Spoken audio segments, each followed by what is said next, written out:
gobernó del 15 de abril de 1940 al 20 de diciembre de 1943. Le sigue Gualberto Villarroel López, nacido en Villarribero, provincia Punata, Cochabamba, 15 de diciembre de 1908, gobernó del 20 de diciembre de 1943 al 21 de julio de 1946. Luego tenemos a Tomás Monje Gutiérrez, nacido en Coroico, provincia de Noyungas, del departamento de La Paz, el 21 de diciembre de 1884, gobernó del 15 de agosto de 1946 al 10 de marzo de 1947. Le sigue Enrique Herzog, nació en La Paz el 10 de noviembre de 1897, gobernó del 10 de marzo de 1947 al 7 de mayo de 1949. Después tenemos a Mamerto Urriola-Goitia, nacido en Sucre el 5 de diciembre de 1895, gobernó del 7 de mayo de 1949 al 16 de mayo de 1951. Luego tenemos a Hugo Vallivian Rojas, nacido en La Paz el 7 de junio de 1901, gobernó del 16 de mayo de 1951 al 9 de abril de 1952.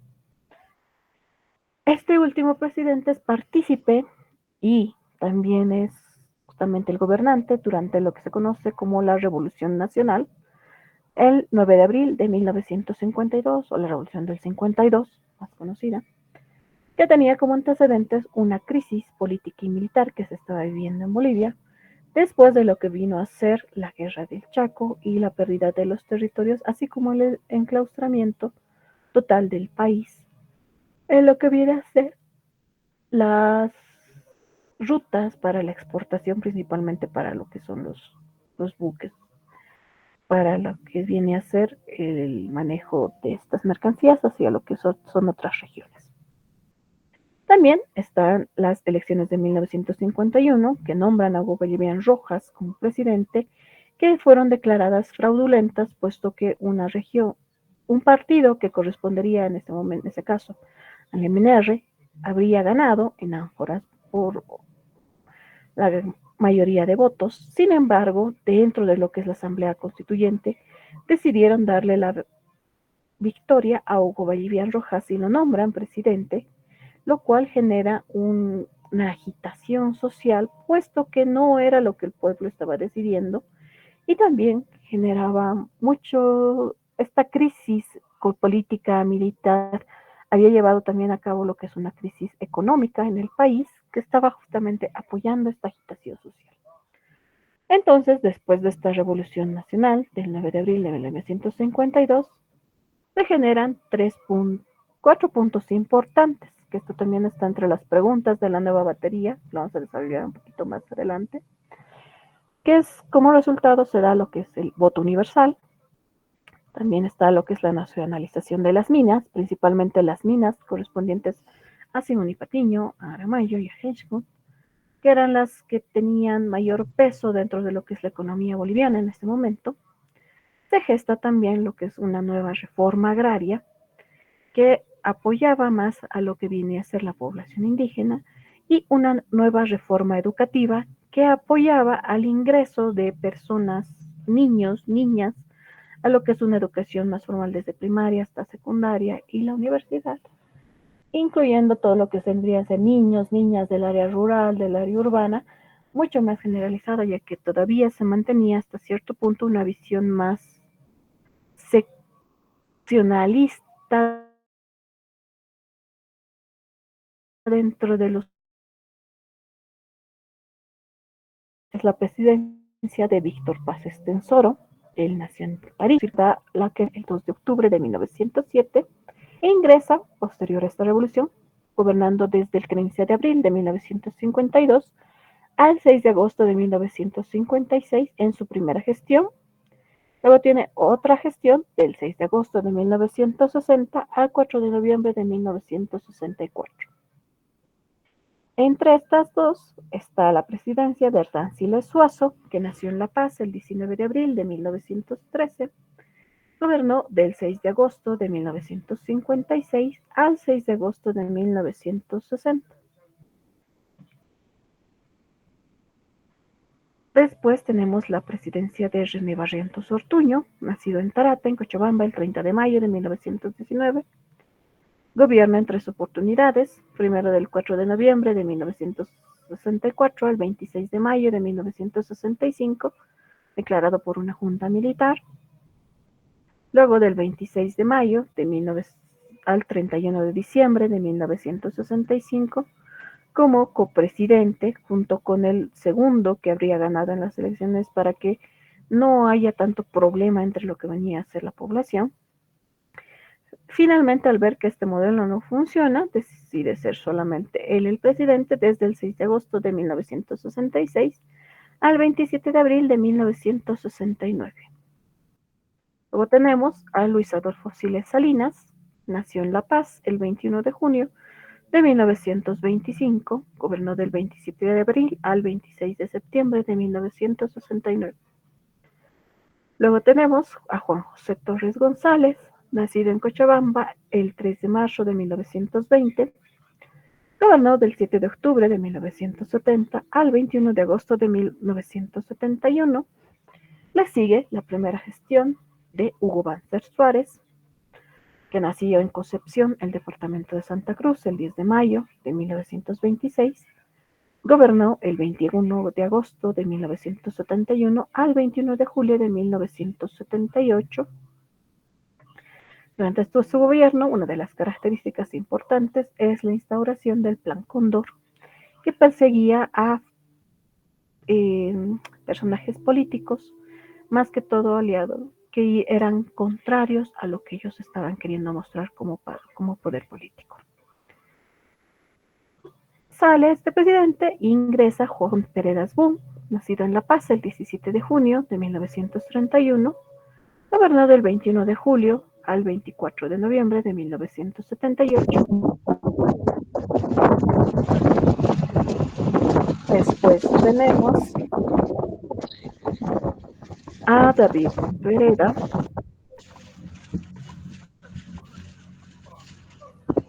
Wilma, tu micrófono, por favor. Vamos a silenciar.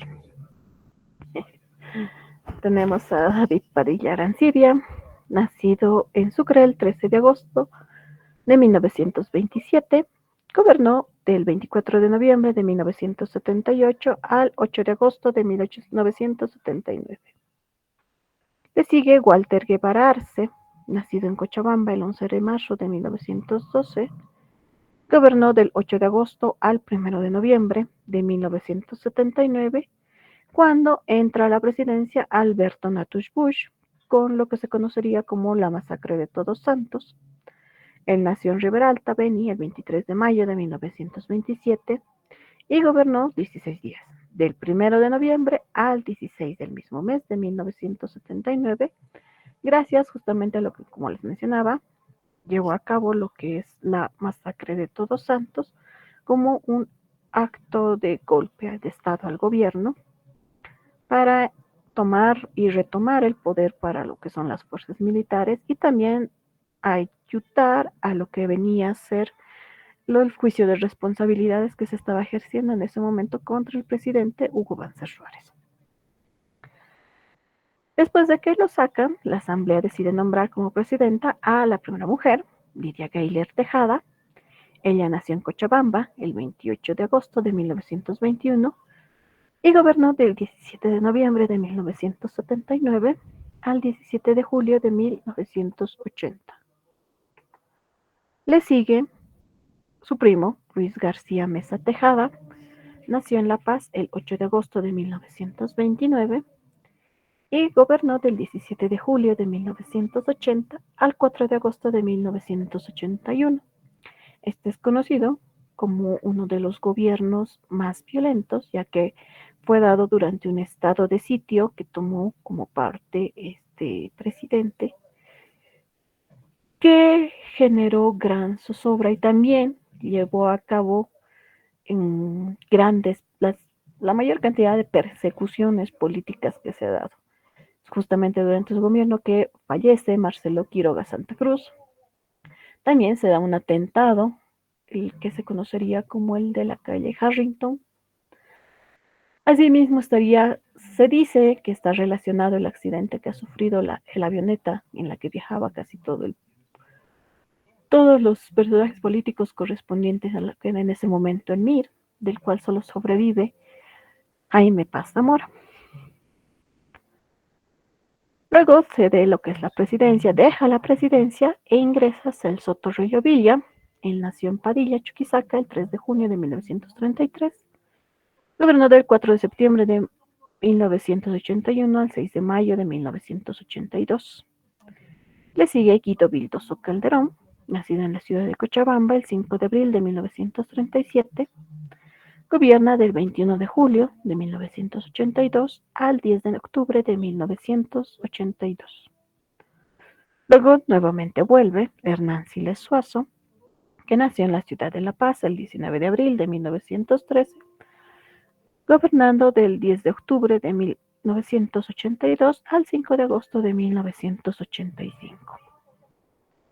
Nuevamente regresa a la presidencia Víctor Paz Estenssoro, gobernando del 6 de agosto de 1985 al 5 de agosto de 1989.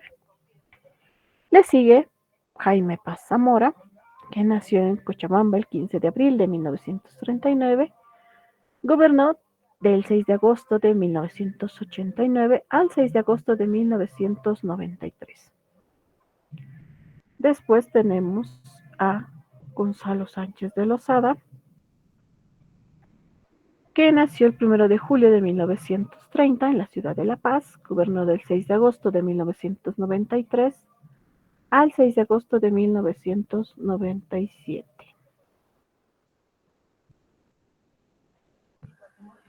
Luego tenemos nuevamente a Hugo Banzer,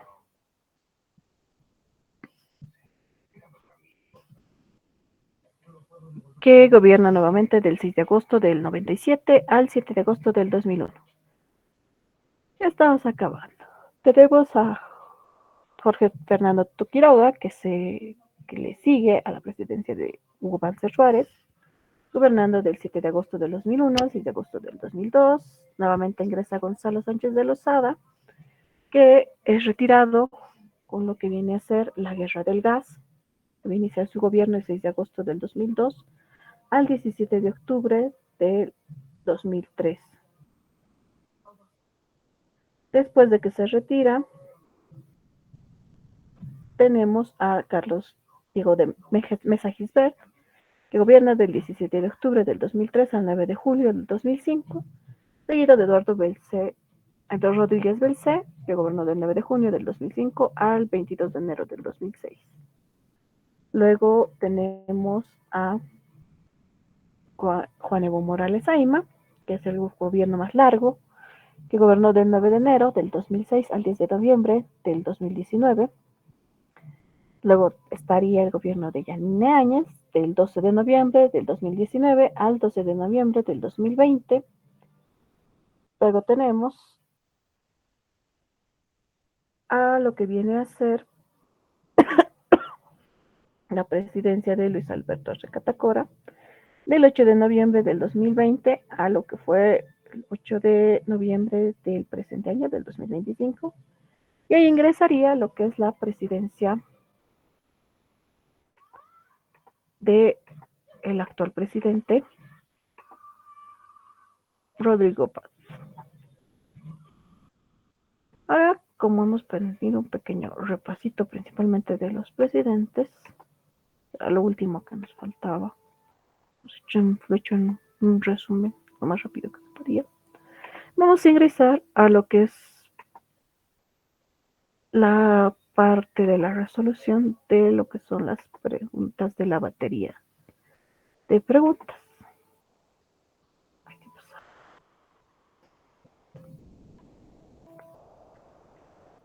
Todos tienen sus textitos, su batería de preguntas que les han debido adquirir tal vez de la academia o la han debido descargar. Entonces, en la página 195, si no me equivoco, está lo que vendría a ser la batería de preguntas de historia. Para irlo resolviendo, ahorita vamos a avanzar con la primera mitad de estas preguntas. Me van a levantar la mano los que tienen el librito en la mano, o si es que saben y si ya lo han leído, para ir resolviendo estas primeras preguntas, para que no tengan, digamos, ninguna complicación en el momento del examen. Les voy a leer la pregunta, tengo ahí mismo la respuesta que han generado, y la vamos a explicar un poco, ¿ok? Primera pregunta dice, durante el siglo XX, Bolivia vivió profundos cambios políticos, sociales y económicos. Uno de los procesos históricos que marcó este periodo fue la Revolución Nacional de 1952. La consulta o la pregunta que plantean es, ¿cuál de las siguientes afirmaciones expresa de mejor manera uno de sus efectos estructurales de la sociedad boliviana? ¿Quién se anima a leer la respuesta o se la sabe la respuesta? Está ahí.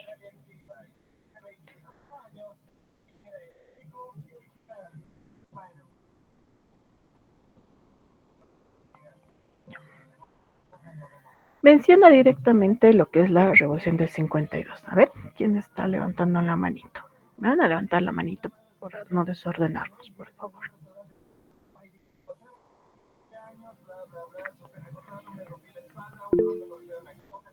Dayana, a ver, por favor. La Revolución Nacional de 1952 constituyó un proceso de transformación estructural en el Estado boliviano, caracterizado por reformas profundas que modificaron las relaciones de poder y ampliaron la participación social y política de sectores históricamente excluidos. Entre sus medidas más significativas se encuentra la nacionalización de las minas, la reforma agraria y la instauración del voto universal, las cuales se definieron la organización económica, social y política del país. Muy bien, muchas gracias. Según el sustento de esta pregunta, dice, ¿cuáles son las siguientes afirmaciones que mejor expresan la manera de unos aspectos estructurales? Seguramente les van a poner alguna selección múltiple para que tal vez indique cuál de las que están mencionando se aproxima más. La que más se aproxime, por ejemplo, a que estas reformas, este proceso histórico, fue un punto de partida de la transformación de la estructura de la República en ese momento de Bolivia, dentro de las reformas, dentro de las leyes que se habían propuesto, que hasta cierto punto se había intentado cambiar con la independencia y la creación del nuevo país, no se generaron hasta esta revolución, en la que fueron mucho más notorias estos cambios que menciona, tanto desde lo que es la organización económica, social, política. Dentro de lo político, por ejemplo, estaría lo que es una democratización más universal con la instauración de este voto, en el que ya se incluía tanto lo que viene a ser hombres, mujeres, del área rural, del área urbana, desde lo que viene a ser la edad, en ese momento, si no me equivoco, eran desde los 21, luego se redujo hasta lo que son los 18 años, para que puedan, como una edad mínima, para poder hacer la elección de los presidentes. Ya que si bien se había instaurado una democracia para lo que es la elección de los presidentes, solamente se consideraba, hasta antes de la revolución, a las personas, hombres mayores de 21, que tenían cierto conocimiento, o sea, que eran estudiosos, que pertenecían a cierta clase social en ese momento, que eran los únicos que podían pagarse los estudios, que era una segregación que se había dado desde lo que venía a ser la colonia, y que habían decidido mantener principalmente los de la clase oligárquica. Otra de los cambios que se dio también está en lo que viene a ser la reforma agraria, que habíamos mencionado justamente en el resumen de los presidentes y de los actos dentro de la República, que se instaura gracias a que justamente se decide darles mayor inclusividad a lo que viene a ser los pueblos indígenas, lo que viene a ser todas las personas, o sea, si bien en distintos procesos y presidencias que habíamos ido viendo cuando se ido detallando, varios deciden darles lo que viene a ser la tenencia de estas tierras para quienes las trabajaban. Luego, estas son nuevamente retomadas por lo que viene a ser el gobierno central. Pero justamente es en esta revolución que finalmente elimina lo que es este feudalismo y abole lo que viene a ser este trabajo por parte de la población indígena hacia lo que viene a ser las personas que en teoría, se podría decir, tenían el derecho de uso de esta tierra, pero lo hacían trabajar por otras personas. Sin embargo, esto no estaba eh, surgiendo para lo que viene a ser la población indígena, porque estos latifundios eran una pérdida para los mismos. Entonces, esto, como parte de la redistribución de la tierra, llega a la mayoría de los millones de campesinos que estaban trabajando con ese principio que se había manejado, de que la tierra es para quien la trabaja. Y se estructura, más que todo para la sociedad rural, para que justamente exista lo que viene a ser la titulación y la creación de estos títulos, que posteriormente llegan a ser lo que es el INRA, para lo que viene a ser la distribución de estas tierras a estas personas. Entonces, los puntos positivos de esta revolución son los que habíamos mencionado. Voto universal, reforma agraria, también está la nacionalización de las minas, que habíamos mencionado, justamente la toman principalmente lo que son las minas del estaño. Estas pasan a ser parte de primero es la Sociedad de Mineros de Bolivia. Luego esta pues, se llama, posteriormente se le cambia el nombre a la actual Comibol, la Corporación de Mineras de Bolivia. Y como parte de este crecimiento económico que se empieza a dar. ¿Ya? Entonces, ese sería el sustento que estarían manejando para lo que viene a ser la respuesta a esta pregunta. Como les digo, tal vez según lo que está planteado, va a haber varias afirmaciones y de todas esas la que más se aproxime a estos efectos de estructura, tanto en lo que viene a ser la política, la economía, la parte social, es lo que se adecuaría más. Entonces, entre lo que viene a ser economía, social, política, los principales puntos están nacionalización de minas, reforma agraria, reforma educativa y voto universal. ¿No? Segunda pregunta. La construcción de la ciudadanía en Bolivia ha sido un proceso histórico marcado por avances y limitaciones en el acceso efectivo a derechos y deberes. Durante el siglo XX, este proceso estuvo estrechamente vinculado a transformaciones políticas que ampliaron la participación de sectores antes excluidos. En este contexto, la ciudadanía se comprendería o comprende principalmente como, ¿quién se anima a leer el sustento que mencionan en su banco de preguntas?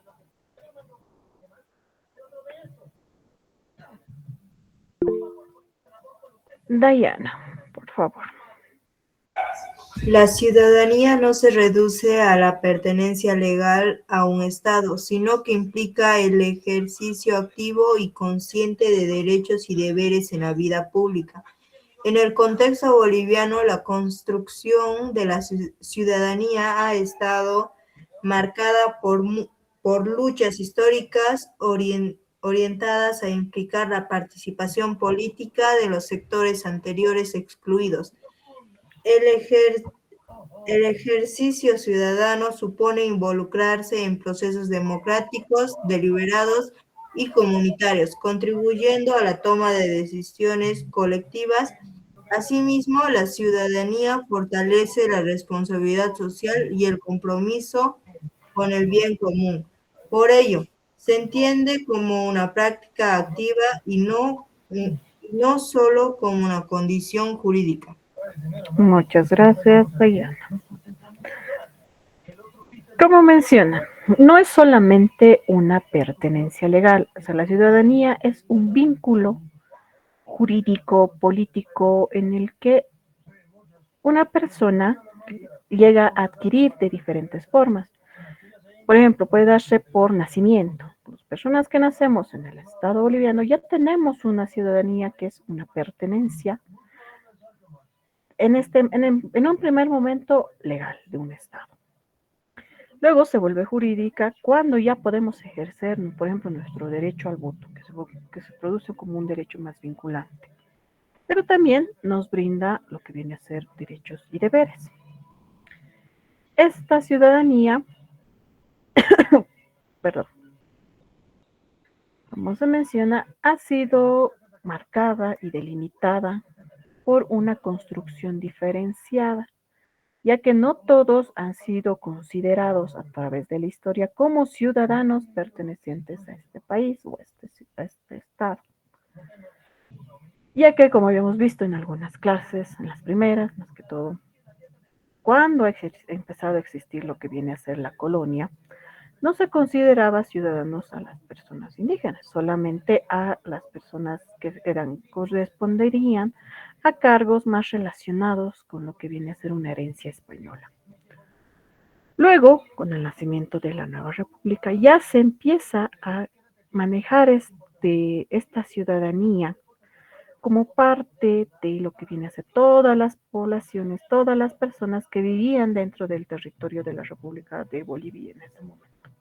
Entonces, se amplía en estas protestas, en esta construcción, a estos sectores que anteriormente habían sido excluidos, como ese sector, por ejemplo, de los indígenas, los campesinos, sectores de los pueblos indígenas originarios, demás. El ejercicio de esta ciudadanía o del ser ciudadano, menciona, es involucrarse en procesos democráticos, comunitarios, toma de decisiones, principalmente las que son de carácter colectivo. Nosotros ejercemos nuestra ciudadanía principalmente con lo que viene a ser el voto. ¿Esto por qué? Porque esta ciudadanía, esta condición que adquirimos desde que nacemos, o en el caso, digamos, de que alguien venga y se nacionalice boliviano, permite ese derecho dentro de una vida política y social a través de lo que viene a ser en este momento la cédula de identidad. Nuestro carnet nos permite decir somos ciudadanos de Bolivia, pertenecemos a este país. Esto nos ayuda a saber de dónde pertenecemos, nos da ese derecho de tomar las decisiones de cómo y quiénes queremos que nos gobiernen, por ejemplo, en el caso de los presidentes, de los alcaldes, quienes administren lo que viene a ser nuestras ciudades. Pero también fortalece lo que es una responsabilidad y el compromiso con el bien común. Como dice en algún dicho, por ejemplo, los derechos de uno terminan cuando empiezan los de los colectivos. O sea, nos ayuda a generar una responsabilidad como parte de los deberes, en los que estarían principalmente relacionados con lo que vendría a ser la Constitución. Las leyes, lo que viene a ser la normativa general en Bolivia, están también relacionados dentro de los deberes que nosotros como ciudadanos tenemos para el bien común y ese compromiso que entenderíamos con el país. Entonces, estas serían principalmente lo que es el concepto de ciudadanía dentro de nuestro contexto nacional. Entonces, tenemos pertenencia legal y jurídica dentro de un Estado, en este caso el Estado boliviano. Tenemos derechos y deberes. Entre los derechos está el derecho al voto, derecho a nuestra vivienda, derecho al trabajo, derecho a ser elegidos, poder ejercer funciones públicas, también tener libertad de expresión, tener derecho a lo que es el acceso a centros de salud, a justicia y a circular libremente dentro de nuestro Estado. Y también estarían los deberes que tendríamos como ciudadanos, que es el obedecer lo que es la constitución política del Estado, cumplir con las leyes y normativas que van generándose para un bien común También participar y respetar nuestro estado y la vida comunitaria en la cual nos desarrollamos. ¿Alguna duda de estas dos primeras preguntas?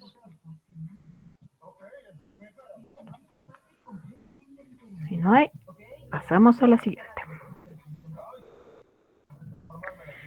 Esta está más desarrollada hacia lo que es la historia prehispánica. Las sociedades prehispánicas que se desarrollaron en el altiplano andino alcanzaron niveles complejos de organización política, económica y simbólica. En este contexto, la civilización tiwanaku se distinguió por un modelo de organización que permitió su expansión e influencia regional durante varios siglos. ¿Cuál de las siguientes características explica mejor este tipo de organización? Como el sustento de la pregunta, Lisette, estabas con la manito levantada, no sé si me lo puedes leer, por favor.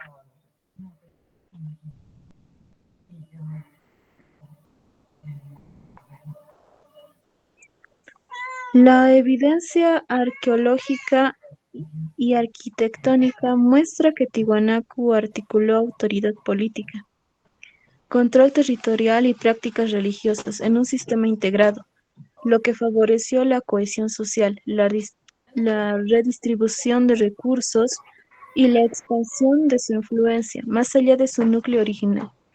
Muchas gracias. ¿Se acuerdan que habíamos visto en las primeras clases de prehistoria, que al igual vamos a desarrollar? Menciona cuál de las siguientes características explica mejor el tipo de organización. Primero, Tiwanaku se desarrolló en el altiplano andino, en la región con su centro en Tiwanaku, en la región de La Paz.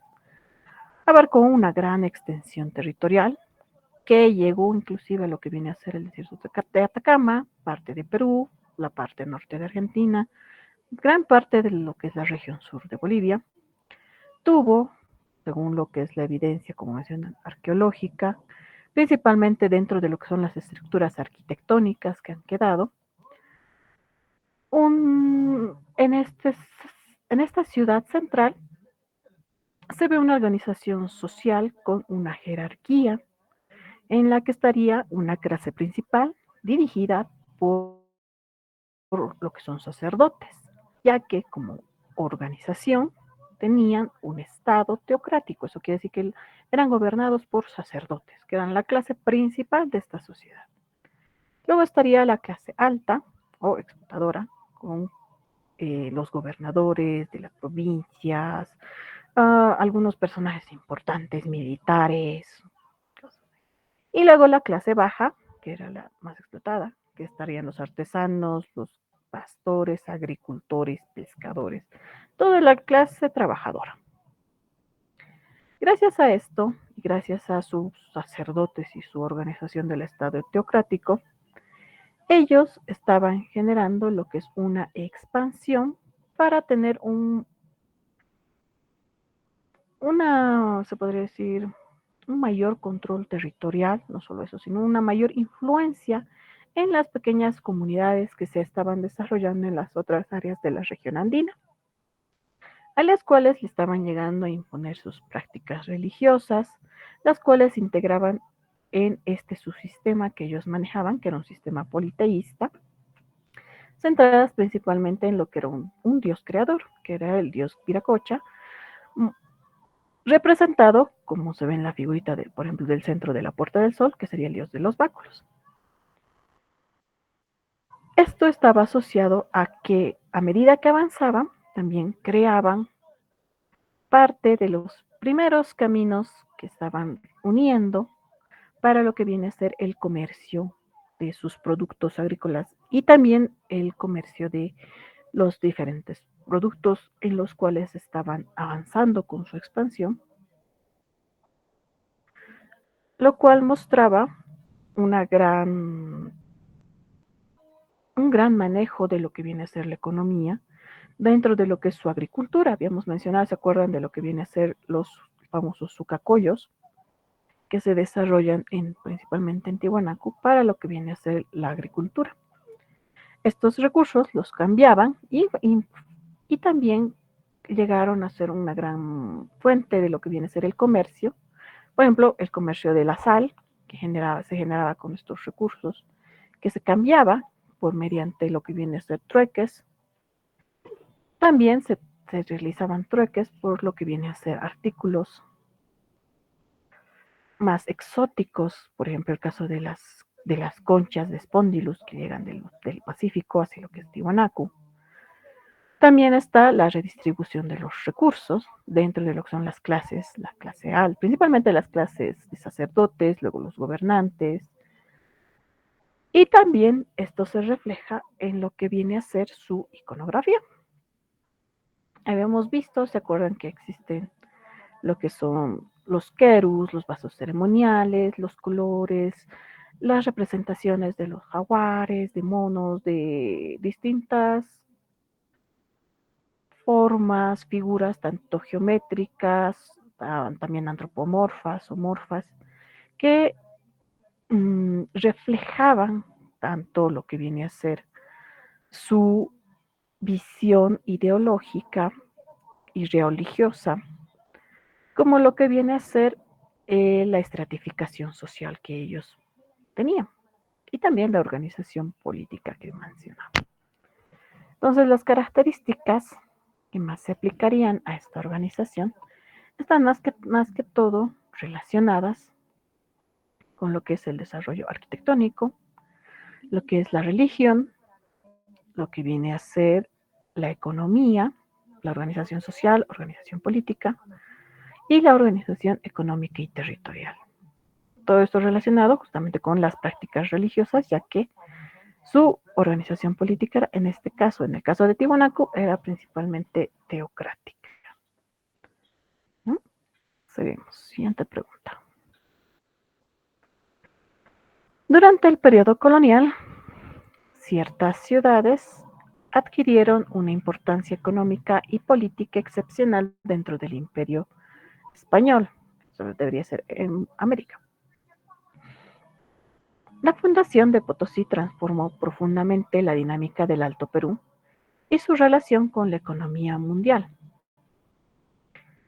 ¿Qué factor explica principalmente el rápido crecimiento y relevancia de esta ciudad? A ver, ¿quién se anima a leer el sustento de esta pregunta? A ver, levanten la manito.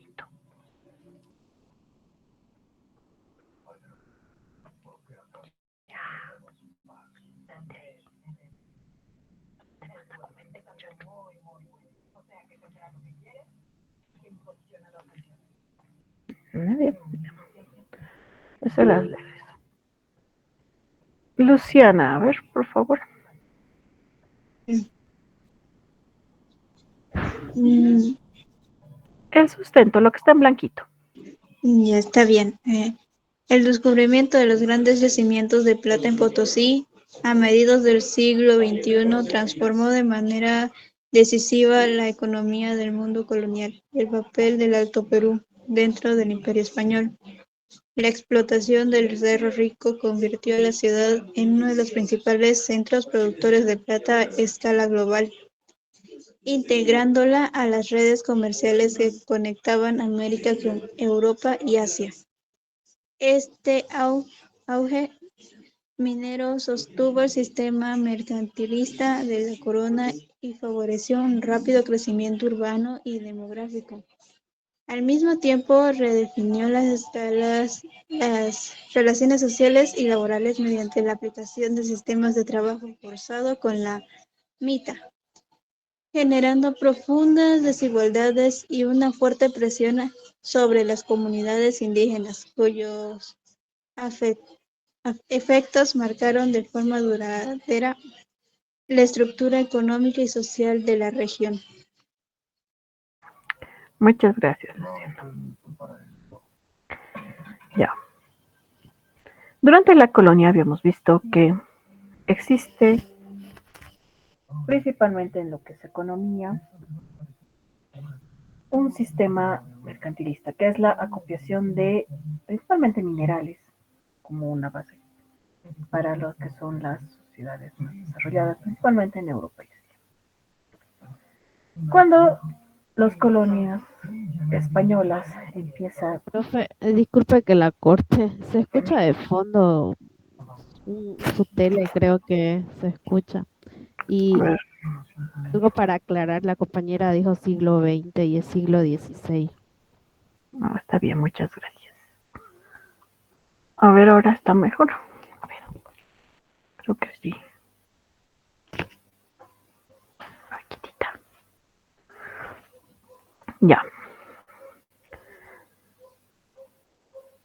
Estamos viendo justamente que durante la colonia, cuando vienen con este sistema económico mercantilista que vimos, que se estaba mencionando, que es un sistema que principalmente se basa en lo que viene a ser la acopiación o lo que viene a ser la acumulación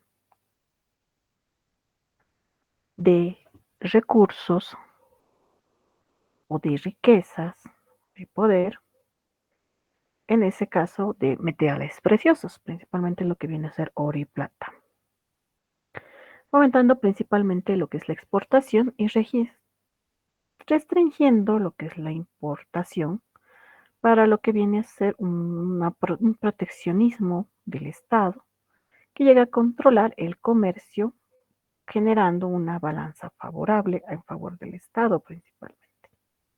O sea, eso quiere decir que el objetivo principal es acumular la mayor cantidad de minerales con lo que se mediría el poder del Estado, o sea, la riqueza del Estado, en este caso del Estado español.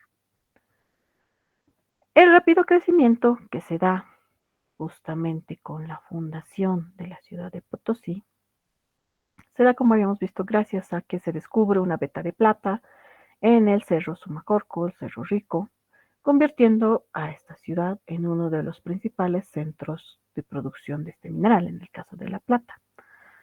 Se dice que a nivel global fue en ese momento uno de los principales, eh, ¿cómo se diría?, centros productores de plata, como menciona. Era un lugar donde se extraía y generaba la mayor cantidad de recursos en plata por aproximadamente unos 200 años. Entonces, este sistema, este crecimiento que se daba era principalmente a que se explotaba una gran cantidad de plata del cerro. Y la relevancia que le daban a esta ciudad era la primordial, porque era en sí que gracias a este cerro, gracias a esta ciudad, vivía y aún se mantenía en pie lo que era la corona española. Porque también al acumular estas riquezas de lo que viene a ser la plata, se daba un crecimiento urbano y demográfico. Primero se puede ver a nivel pequeño en esta ciudad. Hemos visto que después de que se funda, en su tiempo de mayor auge llega a ser una de las ciudades más pobladas de América Latina, alcanzando aproximadamente unos 150, 160 mil habitantes solo en esta ciudad. Esto más que todo se da porque de otras regiones empiezan a mandar gente como parte de los tributos de los ayllus para que realicen el trabajo forzado en las minas, en ese momento conocido como mita, que también generaba desigualdad y presión sobre, como dice, las comunidades indígenas, los ayllus, los pueblos, todo lo que no era de la parte del gobierno español, porque era más que solo un tributo, era un impuesto, una imposición que tenían que, todos los ayllus tenían que mandar sí o sí a personas que lleguen, que trabajen en la mina. Y no solo eso, sino también llegaron a traer personas, por ejemplo, los que vienen a ser de las razas afroamericanas, han sido traídos desde lo que es África a América para lo que viene a ser la explotación exclusivamente del centro minero, primeramente de Potosí, luego algunas de las otras minas que se han ido encontrando posteriormente. Como es el caso de, por ejemplo, las minas en Oruro, algunos han llegado a escapar a lo que viene a ser la zona de los Yungas, a otros se los llevaban a hacer agricultura, también en todo el trajín de lo que viene a ser los caminos la subida de la cordillera, todo eso llegaba a afectar en la salud de las personas que estaban llegando. Entonces, los factores que principalmente muestran este rápido crecimiento y la relevancia de esta ciudad es principalmente la explotación minera, que apoyaba ese crecimiento del sistema mercantilista de la corona y a su vez también generaba una relevancia en esta ciudad por el hecho de que crecía gracias solamente a la explotación minera, a todo lo que venía a ser esta, este nombramiento como el centro minero más grande a nivel de América y el que, como les decía, me sostenía todo lo que es la corona, pagaba impuestos, compraba alimentos. ¿Se acuerdan que les mencioné que durante la creación de las ciudades, una de las ciudades fue justamente creada para convertirse en su proveedor exclusivo de alimentos de estas ciudades mineras, para que puedan ejercer y puedan mantener una producción continua que ayude, que ayudó en ese momento por, como les decía, 200 años a que este sistema no se caiga y genere un rápido crecimiento de esta ciudad y de las otras ciudades principales correspondientes al sistema administrativo español. Entonces ahí estaríamos respondiendo a esa pregunta. Si les piden un desarrollo, pueden colocarlo como pidan o tal vez de selección múltiple nuevamente. Entonces ven algo más cercano a lo que estamos desarrollando. ¿No? Siguiente pregunta. Creo que ya es la 5. A lo largo de la historia boliviana, el reconocimiento de los derechos sociales ha estado vinculado a procesos de cambio político y demandas colectivas. Estos derechos buscan garantizar condiciones mínimas de vida digna para la población, especialmente para los sectores más vulnerables. Desde esta perspectiva, los derechos sociales se orientan principalmente a... ¿Quién se llama a leer?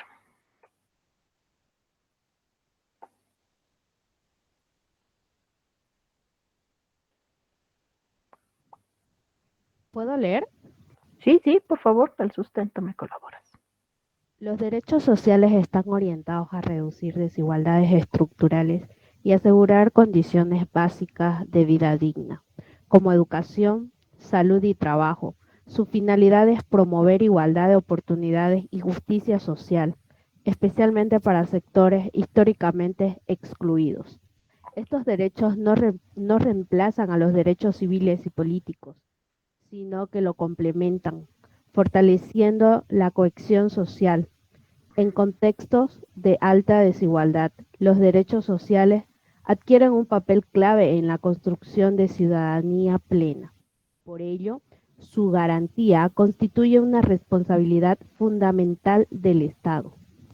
Muchas gracias, Janet. Como habíamos mencionado en la ciudadanía, ¿se acuerdan? Tenemos derechos y tenemos obligaciones.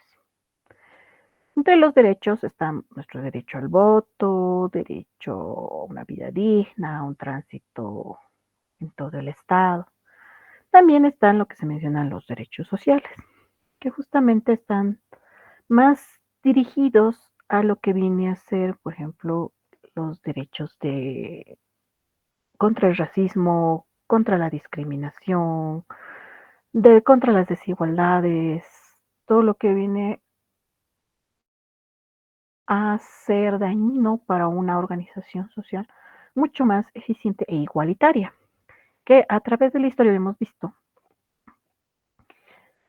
que va siendo marcada y diferenciada dentro de lo que viene a ser las condiciones básicas de vida. Educación, por ejemplo, en un principio no podían estudiar las personas de área rural, tampoco podían estudiar las mujeres. Salud tampoco la podían tener todos, solo aquellos que tenían un cierto nivel económico, que podían pagar a los médicos, las medicinas.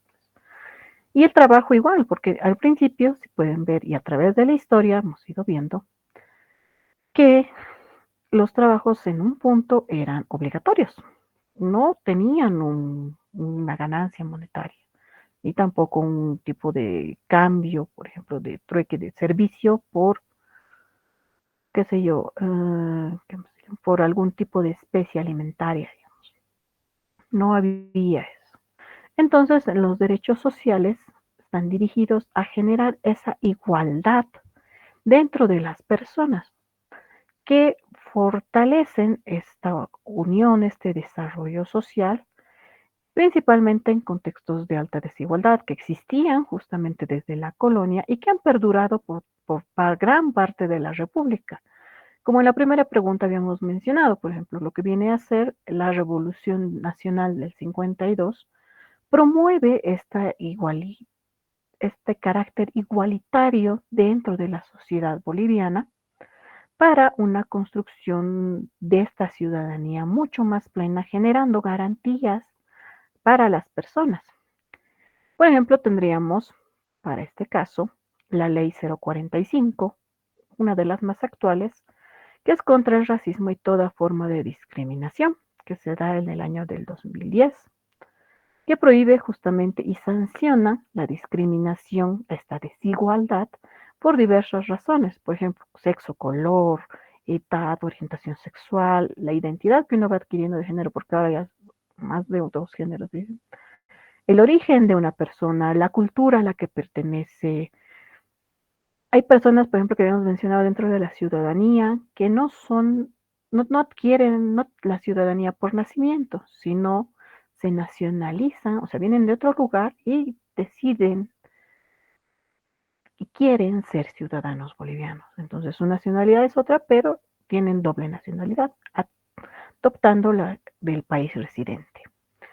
Idioma, por ejemplo, en Bolivia tenemos 36 idiomas oficialmente reconocidos por la Constitución Política del Estado, que incluirían lo que viene a ser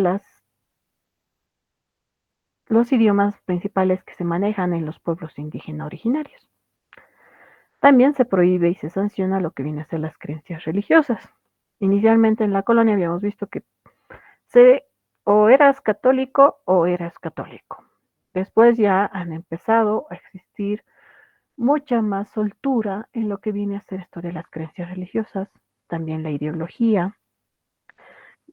Cuando ya ha empezado a haber más democracia y han empezado a existir más partidos políticos, esta afiliación política tampoco es motivo de discriminación, así como la filosófica, el estado civil, la condición económica o social que durante los procesos de construcción del país han ido cambiando porque habíamos visto, si bien había clase baja, media y alta, antes la clase trabajadora se los discriminaba, se los trataba completamente diferentes, en cierto punto ni siquiera llegaban a tener una ciudadanía o no se los consideraba como unas personas parte de lo que viene a ser el Estado. Tampoco se los puede discriminar por tipo de ocupación o en casos actuales y que ahora está mucho más reconocido lo que viene a ser los grados de discapacidad. Esta ley también está relacionada con lo que estamos mencionando justamente en esta pregunta de los derechos sociales. Está principalmente como ellos. Para responder a esta pregunta estarían orientados a generar un sistema y controlar lo que viene a ser las desigualdades dentro de la estructura y la organización social de nuestro país, para promover, asegurar y mejorar las condiciones, otorgando una vida más digna a las personas que son parte del Estado. Entonces, si les dice pongan un ejemplo, pueden colocar la ley contra el racismo y toda forma de discriminación, la 045, que complementaría muy bien esta pregunta. Siguiente pregunta de la batería de preguntas. Los acontecimientos ocurridos en 1809 en la ciudad de Chuquisaca son considerados hitos tempranos del proceso emancipador sudamericano, porque estos hechos son valorados como antecedentes de la independencia. ¿Quién lee o quién se anima a leer el sustento? A ver, una manito arriba. Lisette, por favor. Estos movimientos, surgidos en distintos momentos y espacios del periodo colonial tardío. Incorporaron de manera progresiva la noción de autogobierno como alternativa al orden impuesto por la metrópoli, cuestionando la legitimidad del poder colonial y sus mecanismos de dominación política, económica y social, al promover formas incipientes de organización propia, así como demandas de mayor participación en las decisiones públicas. Contribuyeron a erosionar la autoridad de las instituciones coloniales y debilitar el principio de obediencia absoluta en la corona. En este sentido, no solo expresaron resistencias coyunturales, sino que configuraron un precedente político e ideológico de largo alcance, al difundir ideas vinculadas a la soberanía, la representación y la autodeterminación, que posteriormente serían retomadas y reformuladas en los procesos independientes del siglo XIX. Muchas gracias. No sé si se acuerdan, en la anterior clase justamente estábamos hablando de lo que ocurrió en 1809 en Chuquisaca.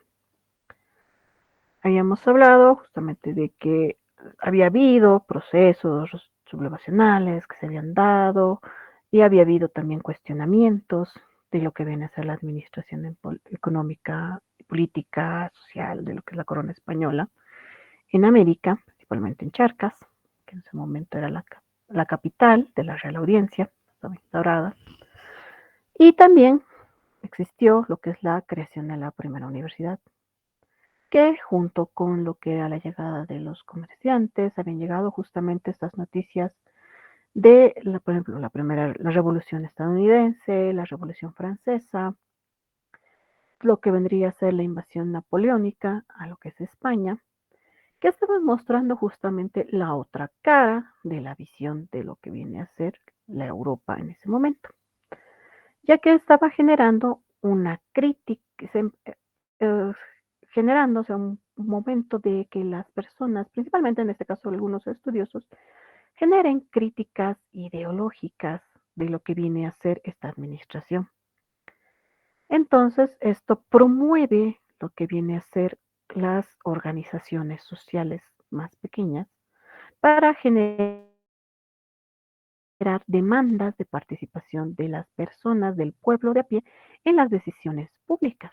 Porque muchos, por ejemplo, estaban viendo que existía abusos de poder, por ejemplo, dentro que eran las instituciones coloniales, y que estas a su vez han entrado en una crisis generando lo que viene a ser esa obediencia que estaban manteniendo, lo ha llegado a debilitar con estos momentos que habíamos mencionado, justamente la Revolución de Estados Unidos, la Revolución Francesa, la toma de Napoleón por para lo que viene a ser la corona española, y estas críticas y con estos precedentes que han llegado a mostrar que el crear estados soberanos, independientes, que tengan soberanía, estaba ya iniciando lo que viene a ser esos pensamiento en los pueblos americanos. En Chuquisaca se lo toma como el primer hito o el primer grito libertario porque justamente estos procesos, estas críticas, este contexto ideológico y político que se ha ido desarrollando llega a ser un poco más concentrado y genera mucho más rebote ya que era la capital de la Real Audiencia de Charcas. Entonces, ¿por qué estos hechos son valorados como antecedentes de la independencia? Porque es uno de los primeros lugares donde estas críticas, donde este contexto ideológico, político, que ha generado estos antecedentes que habíamos visto, empiezan a difundir estas ideas de liberación, de igualdad, de soberanía, de tener un Estado que sea independiente. Y estas ideas, posterior a lo que viene a ser la toma, la liberación de Chuquisaca con todo lo que hemos mencionado, el retumbar de las campanas, el amotinamiento del pueblo, que primeramente, o sea, solo eran unas cuantas personas que estaban reuniendo, pero han llegado a llamar a toda la población y a reunirlas con una sola voz, Y luego han mandado estas ideas con sus mensajeros y también han llegado a distintas otras ciudades, ayuda a que varios de los procesos independistas empiecen a gestarse de una manera más formal.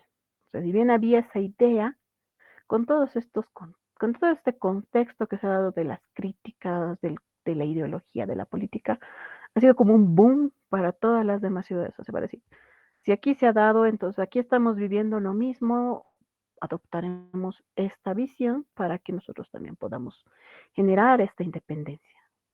Entonces, todos estos contextos, todo esto son justamente estos antecedentes de la independencia, no solo en Bolivia, sino en todo lo que viene a ser América, porque también ha llegado a oídos de lo que vendría a ser los demás países que estaban vinculados a los virreinatos acá en América.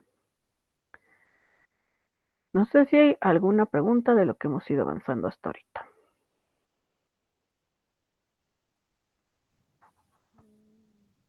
No, profe, está súper claro. Perfecto. Entonces vamos a seguir con la siguiente. La relación entre Estado y sociedad ha variado a lo largo del tiempo, dependiendo de los modelos políticos y económicos predominantes. En determinados momentos históricos, el Estado asumió un rol más activo frente a las demandas sociales. Este rol activo del Estado se caracteriza principalmente por, ¿quién me ayuda a leer el sustento?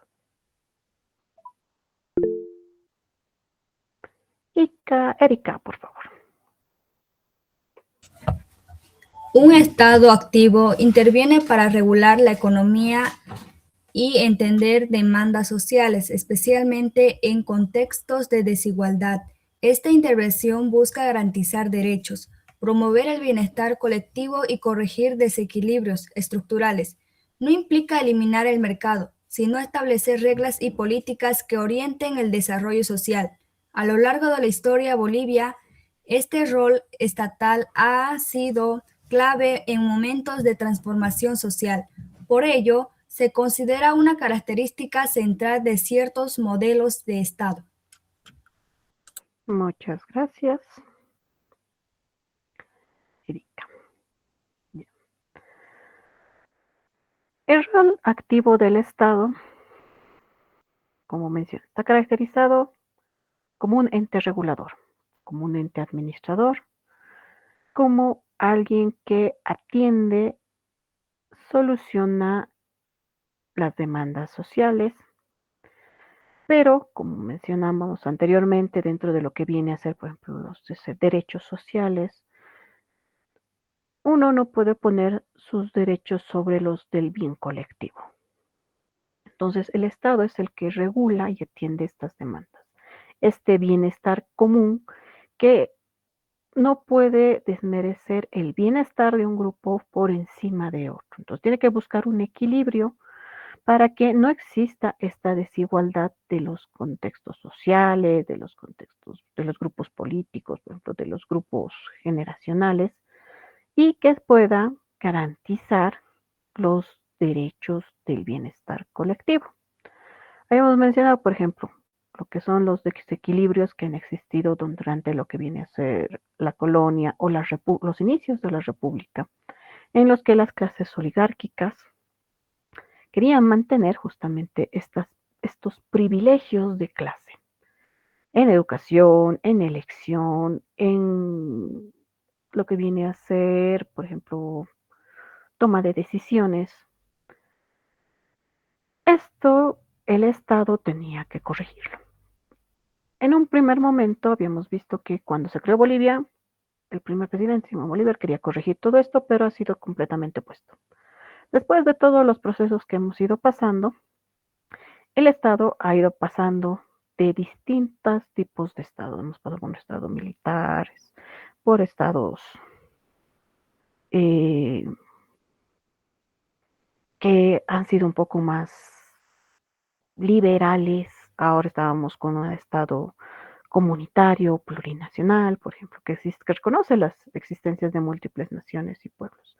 Esto, como menciona, en pro de corregir los desequilibrios que han llegado a existir, porque hasta antes de lo que venía a ser el anterior, este Estado plurinacional, si bien sabíamos que existían los pueblos indígenas originarios, no se los reconocía como un punto específico dentro de lo que viene a ser, por ejemplo, nuestra Constitución. Tampoco se los reconocía como parte principal o primordial o una parte dentro del Estado en el que vivíamos. Entonces, este desequilibrio fue corregido por un nuevo Estado que intervino para regular justamente esto. Como dicen, no implica eliminar el mercado, sino establecer reglas y políticas que orienten el desarrollo social. ¿Qué quiere decir? Por ejemplo, ahora el Estado está cambiando las reglas, no está eliminando los mercados, sino está diciendo, por ejemplo, lo de que vamos a tratar el tema más peleagudo ahorita, la subvención del gas, de los hidrocarburos, digamos. No está diciendo que lo vamos a eliminar o que completamente se va a eliminar, vamos a usar otro tipo de mercado para lo que viene a ser la comercialización de este producto, sino está buscando establecer otro tipo de reglas y políticas que estén orientadas a otro tipo de desarrollo social que ellos están queriendo cambiar en pro de que todo el desequilibrio en este momento, por ejemplo, económico que se ha ido generando, pueda restablecerse y transforme de manera positiva un crecimiento o desacelere el decrecimiento en el que se estaba desarrollando. Entonces, los estados tienen que ver modelos, no solamente del estado que tenemos, sino de otros países y cómo aplicarlo, es como aplicar un proyecto. Por ejemplo, el estado en general es el proyectista y tiene que ver la mejor forma de llevar a cabo estos proyectos. Entonces, este rol que tiene justamente es como si fuera una mamá. Tiene que ver lo que tiene y hacer todo lo que se necesita para solventar las necesidades y cubrir las necesidades del pueblo con lo que existe y con lo que se puede ir generando. Esa sería una de las principales y el rol activo dentro de las características del Estado, que, como habíamos dicho, ha ido variando dependiendo el presidente, el modelo político, el modelo económico, que en ese momento han tenido que manejar o han llegado a ver que era el necesario para el crecimiento del país. Otro caso estaría, por ejemplo, el modelo que se ha ido manejando posterior a la Revolución del 52, que ha cambiado justamente ese desequilibrio entre la clase urbana y la clase rural, entre los pueblos, en lo que viene a ser el voto universal, lo que viene a ser la tenencia de tierras, lo que viene a ser la educación, todo aquello, ¿no? Entonces, está caracterizado porque tiene que ser un ente regulador, un, un ente que atiende demandas sociales para proveer y mejorar los derechos, promover bienestar dentro de todos los ciudadanos y ciudadanas del Estado al que pertenecen estas personas, ¿no? Entonces, para eso se ven los modelos. Estos modelos tienen que ser interdisciplinarios, que abarquen lo social, lo económico, lo político, que favorezcan a un desarrollo equilibrado y mejoras para lo que es el bienestar de la nación en general. ¿Ok? Siguiente pregunta. ¿Tienen alguna pregunta o alguno les queda claro? Levantan la manito, por favor, para que lo volvamos o lo ampliemos la explicación. Tras el proceso independentista, la creación de la República implicó no solo la ruptura con el dominio colonial, sino también la construcción de un nuevo orden político y jurídico. Este proceso estuvo marcado por continuidades y rupturas respecto al periodo colonial. Desde una perspectiva histórica, la fundación de la República se caracterizó principalmente por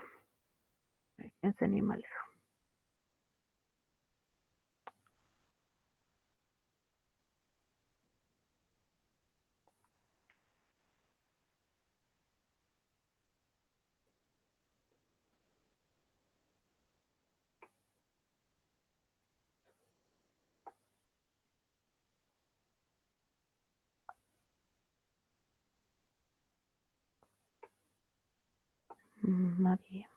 No. Según el sustento, se dice, la fundación de la República estuvo liderada por élites criollas que asumieron el control del nuevo Estado.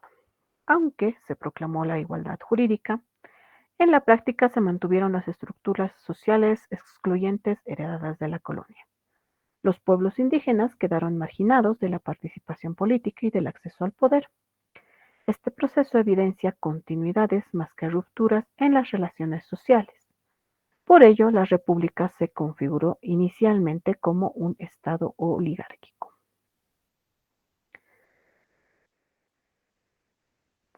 Como habíamos visto, igual a la anterior clase, desde la fundación, las características que se mantuvieron fueron la organización social, la organización política, que sí se cambió porque ahora existía un presidente y ya después se dividió en lo que viene a ser el mapa político oficial en departamentos, provincias, cantones, municipios, todo. También existió lo que es la creación de una asamblea constituyente y lo que es la Primera República. Luego también se empezaron a crear lo que viene a ser los poderes, poder ¿cómo es? Legislativo, judicial, órgano legislativo, se me dio el otro nombre. Es ejecutivo, legislativo, judicial y electoral. Ya me acordé. Estos poderes han ayudado a lo que viene a ser el dar ese orden a lo que es posteriormente el Estado. Como hemos visto, inicialmente se mantuvo ese Estado oligárquico que menciona el sustento, que mantenía los roles coloniales. Alejando el poder de lo que viene a ser los pueblos indígenas, los campesinos, las personas de a pie, las personas trabajadoras, todo lo que se considera en ese momento la clase baja. Principalmente orientado a que las personas que gobiernen sean personas estudiosas o estudiadas dentro de lo que viene a ser la oligarquía en ese momento chaqueña. ¿Ya? Entonces, su característica es que se mantiene el régimen del Estado. Las características coloniales se lo llama como Estado oligárquico, ya que el control estaba en base a las élites oligárquicas o la clase alta que se mantuvieron dentro de la colonia. Como un pequeño resumen. Vamos a ver esta pregunta más hoy día. La independencia de Bolivia fue el resultado de un proceso político y militar complejo, influido por líderes regionales y continentales. En este contexto, la proclamación de 1825 estuvo directamente vinculada a la acción de... Les animo a leer este último sustento. Y nos estaríamos llevando 9 preguntas.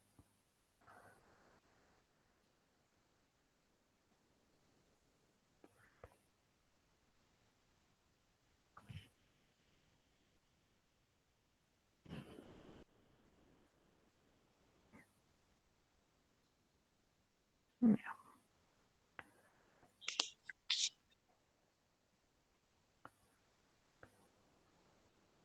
La proclamación, según el sustento, estaba vinculada a las acciones militares y políticas que permitieron la derrota definitiva del poder español en ese momento en el Alto Perú, sustentadas en un liderazgo capaz de articular de manera coherente los ideales independistas en base a una estrategia militar eficaz, una visión política orientada a la construcción de un nuevo orden estatal. Esta construcción no se limitó al enfrentamiento armado, sino que integró la movilización de fuerzas locales, coordinación de proyectos emancipadores regionales y la legitimación de los procesos ante diversos sectores sociales. Al mismo tiempo, sentó las bases institucionales de un nuevo Estado promoviendo principios de soberanía, organización política y ruptura con el sistema colonial. En este marco, la victoria militar adquirió un significado político más amplio al consolidar la independencia no solo como un hecho bélico, sino como un proceso de fundación estatal y redefinición del poder en el territorio. Entonces, este contexto, que estaba mencionando esta pregunta, está muy relacionada a la anterior, que si bien habíamos visto que no hay cambio dentro de lo que es el Estado, la manera de administración de la colonia a la República en Bolivia, manteniéndose ese Estado oligárquico, los ideales de la proclamación de 1825, la ideología con la que se quería crear la nueva república era justamente terminar con ese control español, tanto de lo que viene a ser el contexto militar, por ejemplo, el contexto de adscripción territorial, como de lo que viene a ser la ideología política y de lo que viene a ser perdón, y de poder dentro de lo que es el régimen colonial al nuevo régimen republicano. O sea, querían romper con todo lo que se estaba generando o lo que se había generado durante la colonia. Tanto lo que es la desarticulación territorial, de la construcción de un nuevo Estado independiente, que habíamos mencionado que tenía libertad, que tenía empoderamiento, que tenía igualdad. Todo esto era parte de lo que querían generarse con esta independencia. No solamente tener esa victoria militar, como se menciona, con esa victoria de los ejércitos, tanto lo que es las guerrillas, por ejemplo, los pequeños ejércitos que se han ido planteando acá en Bolivia, lo que viene a ser la llegada del ejército bolivariano que estaba buscando justamente esa liberación del Estado de lo que es la administración española, sino también una liberación más mental, más de pensamiento, más de ideología, de cómo se debería llevar a cabo esa guía de un nuevo Estado liberado de lo que es la administración del poder español. Entonces, si bien no se ha dado, era parte del proyecto de una emancipación de este país, de lo que es justamente esas fuerzas y ese pensamiento que habían dejado las élites coloniales, que no se llegó a romper, pero sí era parte justamente de las acciones que estaban dentro de esta independencia de 1825. ¿Alguna pregunta hasta ahí?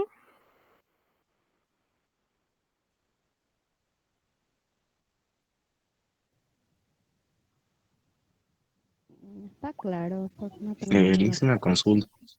Dime. Ese archivo lo va a mandar al grupo. Sí, les voy a mandar este PDF para que lo vayan revisando.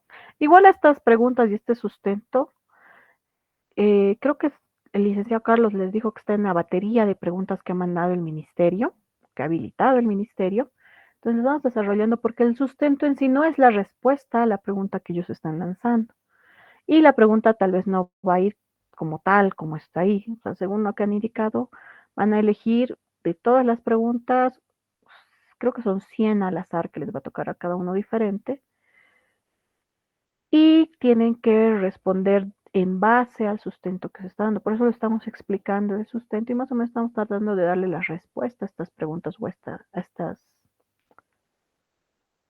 estas guías que están mencionando para lo que es el estudio.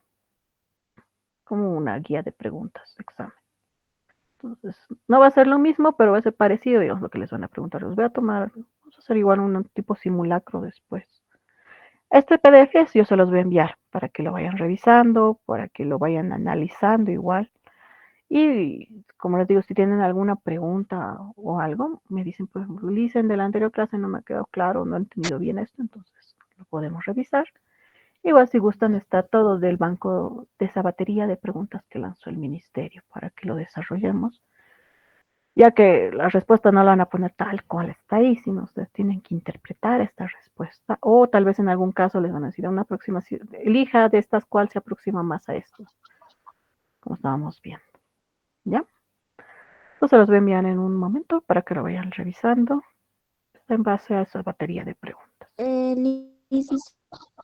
¿Sí? Dice, ¿será que puede enviar más de los presidentes? ¿Perdón? Medio De los entrecortado. presidentes más será que puede enviar. Claro, claro, les voy a enviar las diapositivas de los presidentes más. Estas dos les voy a enviar. Disculpe una pregunta, ¿cuándo vamos a pasar geografía? Vamos a pasar el día jueves.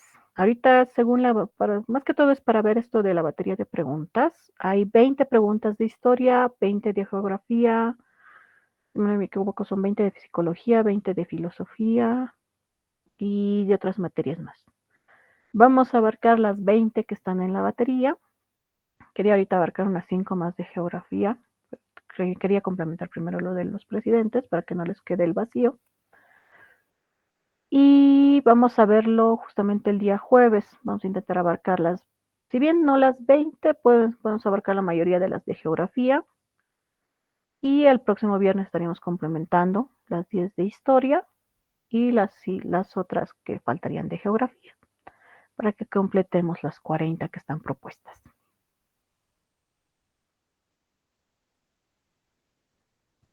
¿Alguna otra duda?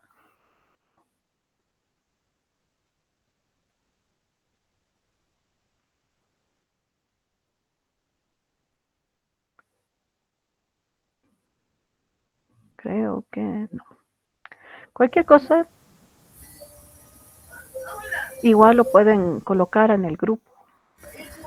Como mencionaba Elisa, vamos a ir estudiando justamente esa batería de preguntas y vamos a hacer un pequeño simulacro igual.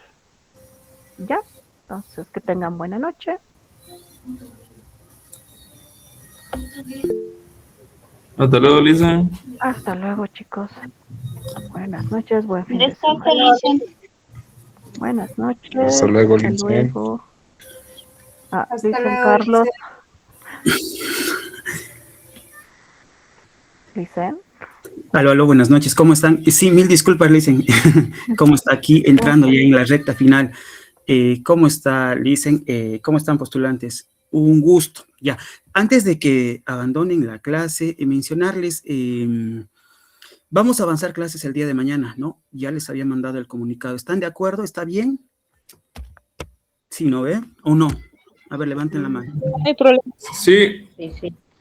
Está bien, ¿no? Sí. Yo puedo opinar. Bien. No, adelante, sí, adelante. ¿Cuándo van a ser los simulacros? Si solo va a haber simulacros netamente presenciales o también van a haber virtuales creo que nos vendría bien los sábados en vez de clase tipos de simulacros. Bien, respondiendo, Janet, respondiendo a tu pregunta, la mayoría de los postulantes que están en el curso virtual han iniciado clases recientemente, ¿no es cierto? A ver, hoy día este feriado nos ha perjudicado, pese a que hoy es feriado, estamos pasando clases, hemos coordinado con la licenciada Cintia y agradecerle también por su predisposición, pese a que hoy es feriado. Ayer, por mí, hubiésemos pasado incluso ayer, pero bueno, no, hay que respetar el feriado, ¿no? Bien, pero miren, ayer no hemos pasado clases, se ha perdido la noche, pero, y la de anteayer, el Año Nuevo, también son 2 días, pero esos 2 días hay que reponer. Las clases son de lunes a viernes, pero hay 2 días que no hemos pasado clases.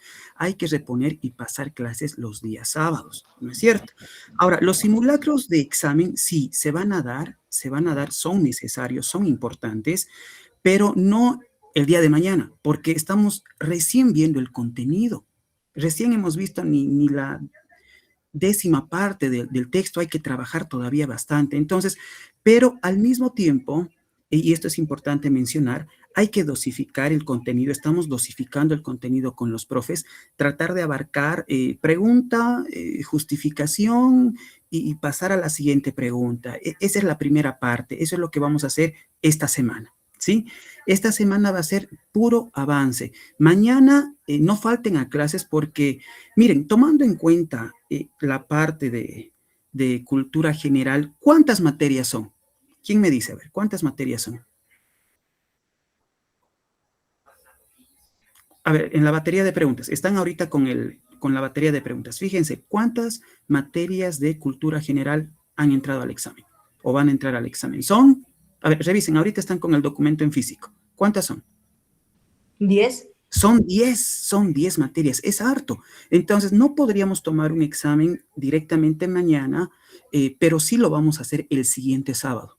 Sí lo vamos a hacer, con todo lo que se avance entre semana, porque como bien indica, hay que tener sustento teórico, ¿no? Porque las preguntas, como decía la Licen, pueden ser que sean las mismas, algunas, pero la mayoría van a ser cambiadas. Este sistema del Ministerio de Educación se utiliza la inteligencia artificial y la pregunta 7, por ejemplo, que trabajó la licencia Cintia, puede ser formulada de 10 maneras distintas, pero la respuesta sigue siendo